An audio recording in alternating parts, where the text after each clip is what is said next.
AP, get a picture you can frame it. Guys, I ain't gonna front, I'm messed up right now over Kobe Bryant's death.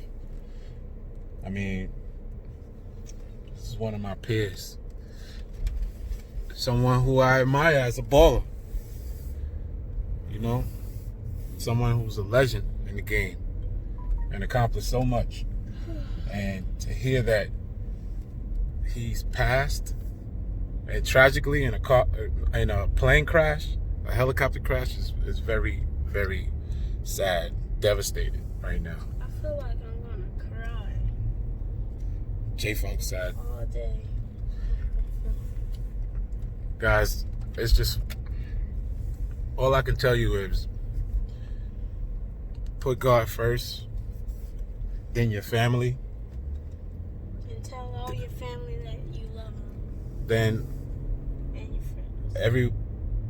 then after that your extended family, then your friends. Put yourself last and just enjoy the times that you have with your family. Enjoy that. You know what I mean? I enjoy my children. I enjoy my nephews in the back of the car. I enjoy spending time with them. I mean, that's what Kobe Bryant was doing at the time. He was spending time with his child, with his daughter. So, I mean, you don't want anybody to go, but I mean, at least he was with his loved ones. It's just crazy to me. I wake up this morning and then I hear my son and my nephew playing video games. They're playing NBA 2K20 and I hear Kobe. They just so happen to be playing the game and using Kobe Bryant in the video game. And it was devastating that I have to break the news to them that Kobe Bryant is no longer here.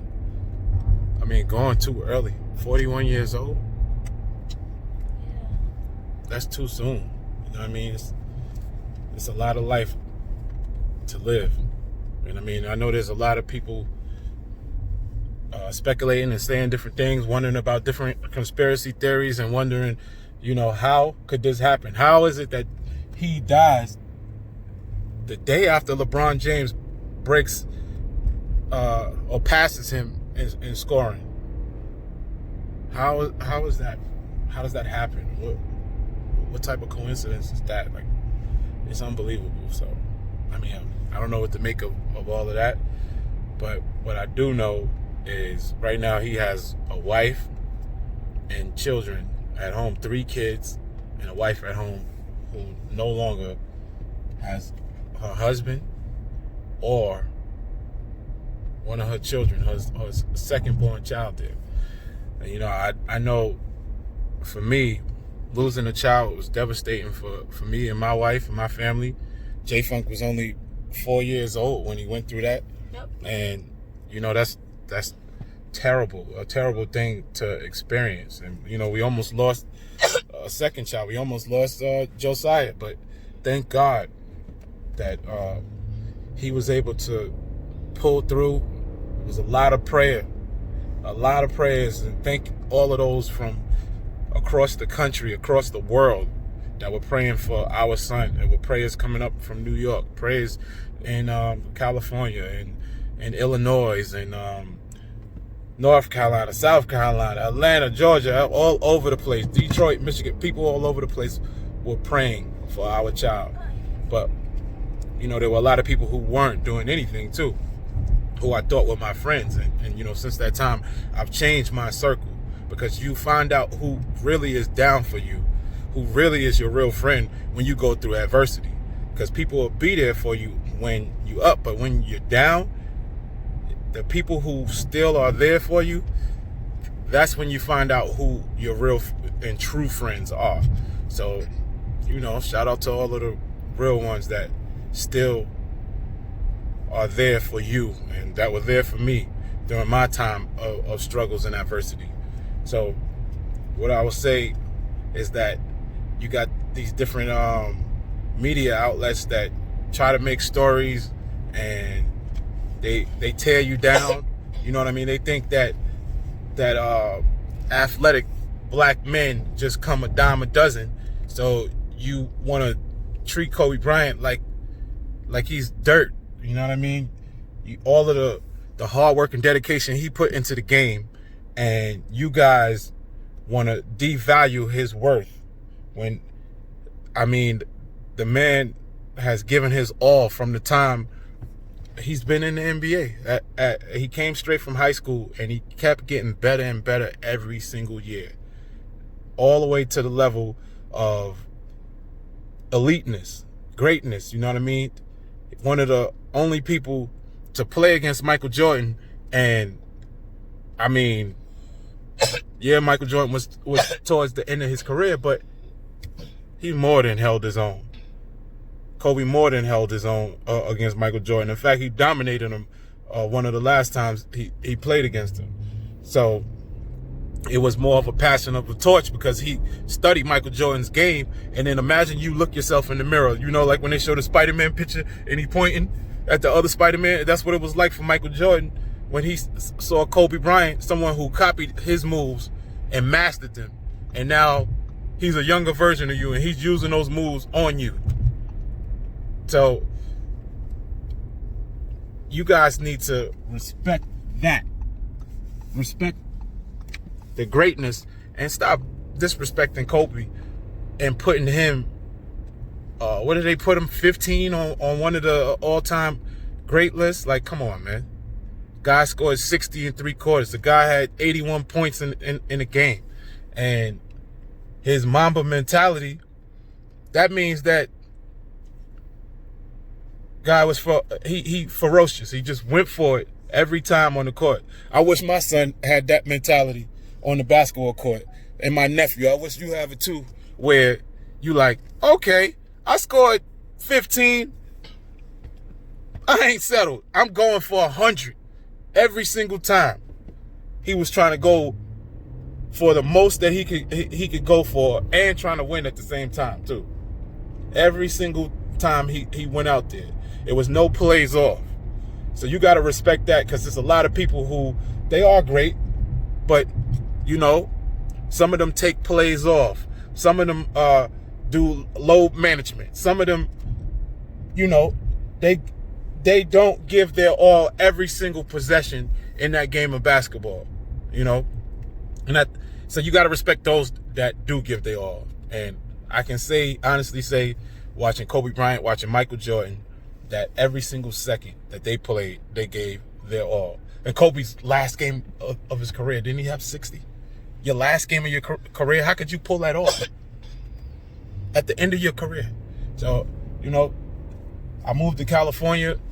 I've been in California. I moved here over a decade ago, and the first year I moved here, I moved right into a championship. It was a championship season, and I remember that season. It was amazing. And then the season after that, another one. So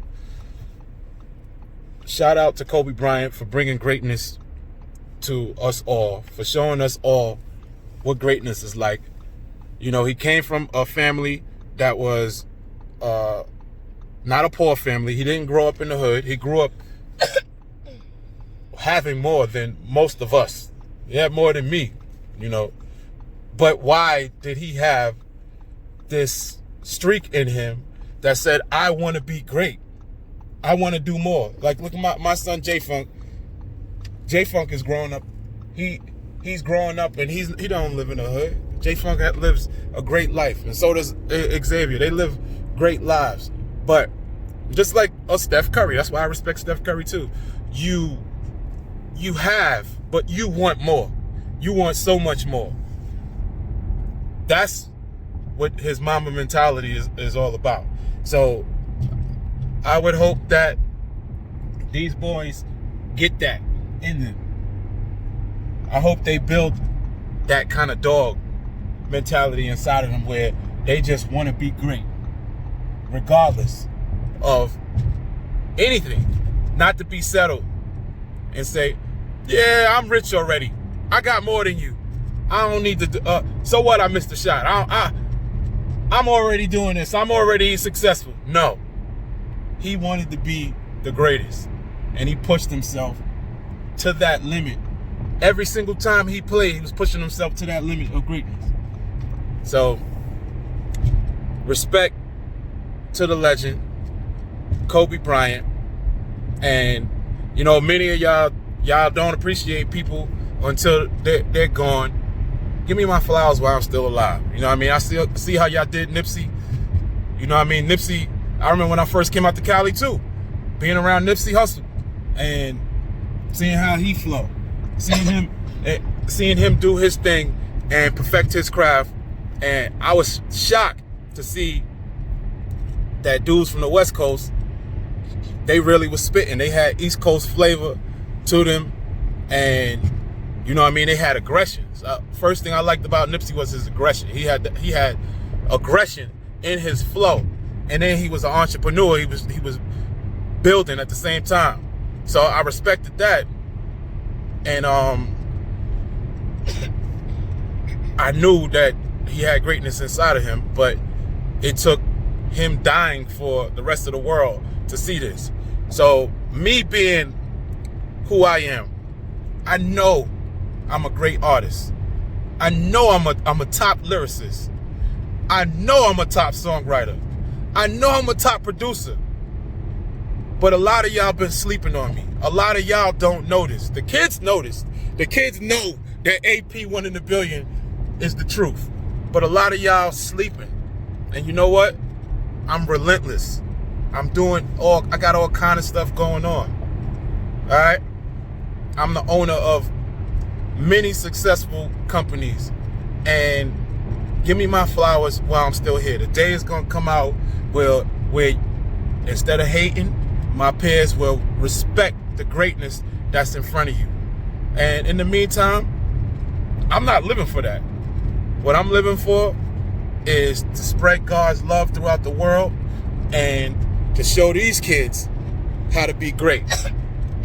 And I got a strong team. It's many of us. It's many people who God has put me in their lives so I can be that influence for them so they can show you their greatness. So it ain't no competition. It's all about us spreading God's love. You know what I mean? And let me drive, y'all. I'm going to focus on this road. But I just wanted to get that message across to y'all. All right? And RIP, SIP, Kobe, Jelly Bean, Bryant. RIP to his daughter too, Gigi, Gianna. It's real sad, you know what I mean? Real sad moment. And I just wanted to just dedicate this video to Kobe Bryant and his family. And my prayers are up. And you know, just want y'all to know, in Cali and in LA, it's a dark day today. You know what I mean? But the sun will shine again. All right? So we love you. Kobe, we love you. RIP. AP, 1 in a billion, and I'm out. Happy and you know it say AP. Happy and you know it say AP.